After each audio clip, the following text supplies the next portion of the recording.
One of the problems with this aquascape in the previous tank was diatom algae. So when I removed the Anubias, I sprayed them with hydrogen peroxide and lightly brushed them with a toothbrush to get that off of them. Really can't do that with water wisteria. The leaves are far too fragile, but hopefully, since it's a fast-growing plant, the new leaves, as they grow on top, won't be covered in diatom algae. But to prevent that from happening in this tank, I added something to reduce the strength of the light.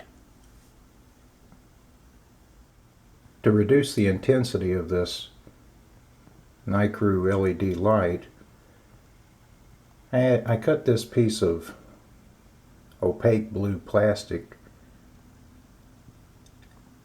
and put it on top of the glass canopy of this 10-gallon. All the plants in this tank are low light plants, so I'm hopeful that they'll do well and the algae won't thrive this time. This plant in 10 gallons is doing just fine.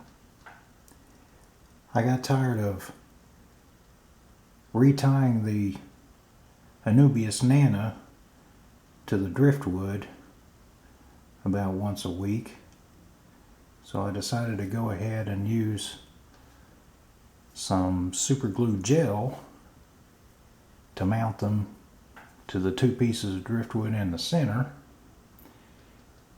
and I added a little bit of Java moss amongst them as well.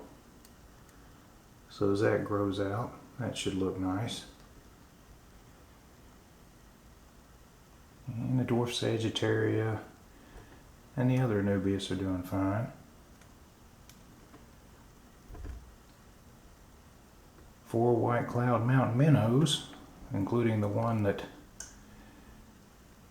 a couple of these adults produced, are okay.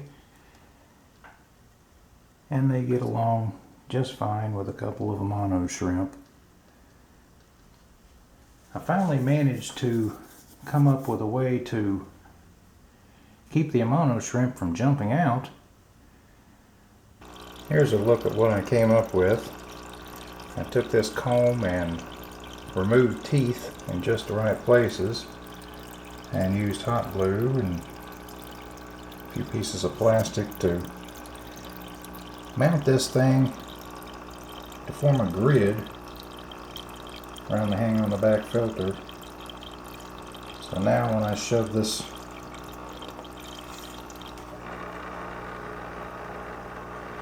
glass canopy, the plastic up against the hang on the back filter, there's very little room for Amano shrimp to escape from the tank.